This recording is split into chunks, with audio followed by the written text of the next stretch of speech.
Light बंद करके भी रात को सिर्फ मोबाइल ना देखा करें, 10 मिनट ना सोचने पे लगाएं कि अगर आज जाना पड़े रब की बारगाह में तो मेरी को तैयारी है।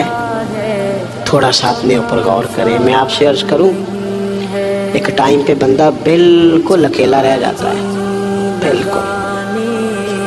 मैंने देखा है कि बुजुर्ग अगर बीमार हो गए तो बच्चे एक दूसरे से मशवरा करते हैं कि आज तू रहना है कि कल फिर मैं अस्पताल रहूँगा।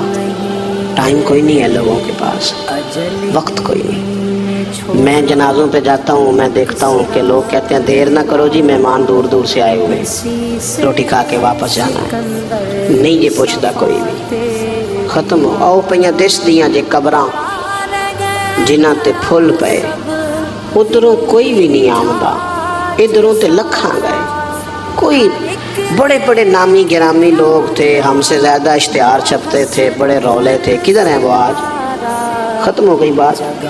थोड़ा सा ना जाने की तैयारी भी, वो कुछ पैसे नहीं सैडते सियाने कहते रख छड़ने चाहिए ने, कोई मुश्किल आ जाए तो काम आउंदे ने। इस तरह कुछ नेकियां भी साइड पे रखें, किसी को पता ना चले, ताकि कब्र में हशर में काम आ जाए।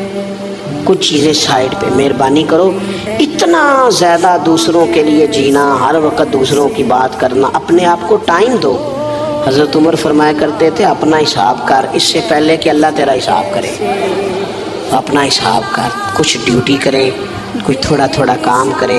देखो ना यार, घर वालों से चोरी, यारों के साथ रोटी भी तो खा ही आते हैं ना, तो घर वालों से चोरी किसी गरीब की मदद भी कराया करो।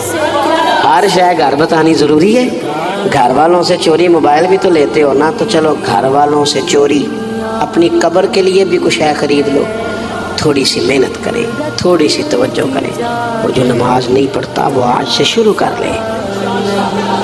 देखो मैं आपको सही बता रहा हूँ, एक वक्त ऐसा आता है हालात बंदे के ऊपर नीचे होते रहते, एक टाइम ऐसा आता है कि यूँ लगता है कि साया भी साथ नहीं, फिर दुआओं की ज़रूरत पड़ती है रब को मनाने की। तो मेरे नबी पाक अलैहिस्सलाम ने फरमाया, सुखों में दुआएं ज़्यादा मांगा कर, अल्लाह दुखों में तेरी जल्दी कबूल करे।